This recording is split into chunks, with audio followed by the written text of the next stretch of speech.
ओम शांति। 26 अप्रैल 2026 मुरली का सार।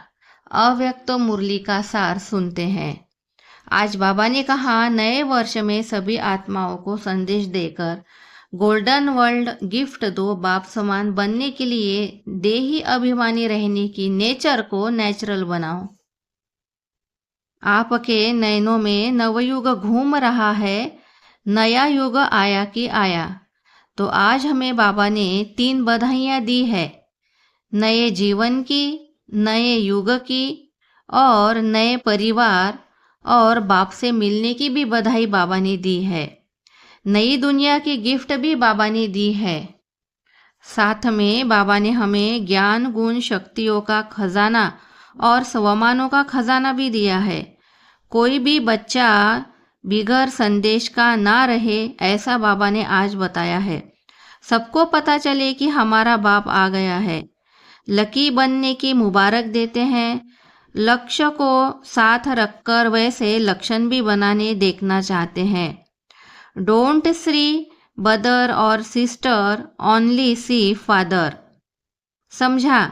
लेकिन नहीं करना, लेकिन निकल जाए देह अभिमान की फीलिंग नेचुरल नहीं होनी चाहिए। आपको देही अभिमानी बनना है।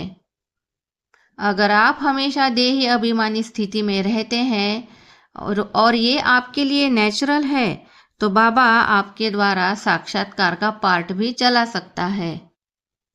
तो चेक करना है कि देही अभिमानी रहना अब आपके लिए नेचुरल है क्या। मेहनत तो नहीं करते हो ना? बाबा से मोहब्बत करो। बाबा मेहनत करते हुए बच्चों को नहीं देख सकता।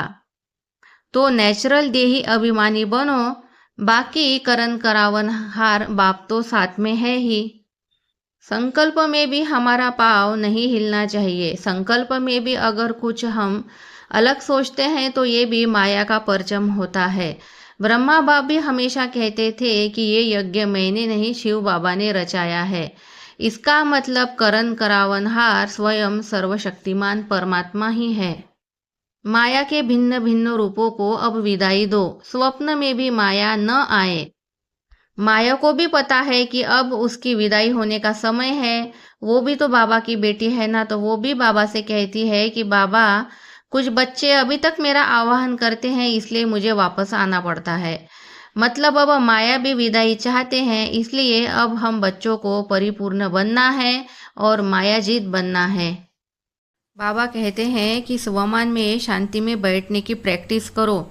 10 मिनट भी बैठो तो बहुत अच्छा है। 10 मिनट नहीं बैठ सकते तो 8-9 मिनट बैठो, लेकिन 5 मिनट नहीं बैठना है, उससे ज़्यादा ही बैठना है।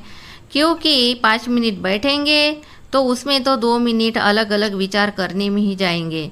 तो कितना बाबा हमें समझाते हैं कि हमें 10 मिनट भी एक जगह बैठकर स्वमान में रहने की और योग करने की प्रैक्टिस होनी चाहिए। अब ऐसा समय आने वाला है कि अपने सेफ्टी के लिए और दूसरों की सेफ्टी के लिए भी सुख शांति की किरणें देनी पड़ेगी। और हमें बाबा ने संगम युग पर कितने बड़े स्वमान दिए हैं, रोज़ के अलग अलग, उन स्वमानों को रिवाइज करना है। और स्वमान भी वर्ल्ड ऑलमाइटी परमपिता परमात्मा ने दिए हैं। तो यह स्वमानों की माला हम बच्चों को संगम युग में ही मिलती है। बहुत बच्चे ये कहते हैं कि हमारी चाहना नहीं होती लेकिन माया आ जाती है। लेकिन बाबा कहते हैं कि सोचने वाली बात है कि माया बलवान है या परमात्मा के बच्चे बलवान हैं। माया आ जाती है तो बलवान हो गई ना, लेकिन हम तो परमात्मा के बच्चे हैं, तो बलवान कौन हो गया, आप या माया? सोचो ज़रा। अब बाबा ही हमारे लिए सब कुछ होना चाहिए। श्रीमत का हाथ और बाबा के साथ, अर्थात अब हमें बाबा की श्रीमत पर चलना है और बुद्धि में हमेशा बाबा को ही रखना है।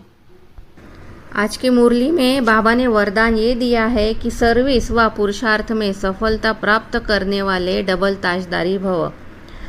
अच्छा, तो हमें सर्विस क्या करनी है? सर्विस हमें करनी है कि इस दुनिया में जितनी भी आत्माएं हैं सबको बाबा का संदेश देना है। ये मुख्य सर्विस करनी है। और पुरुषार्थ क्या होता है ज्ञान में?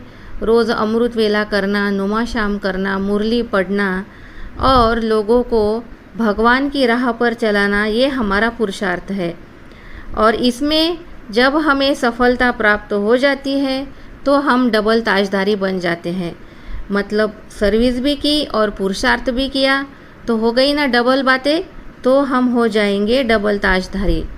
और स्लोगन में बाबा ने कहा है, दिव्य गुणों के आधार पर मन वचन कर्म करना ही दिव्यता है।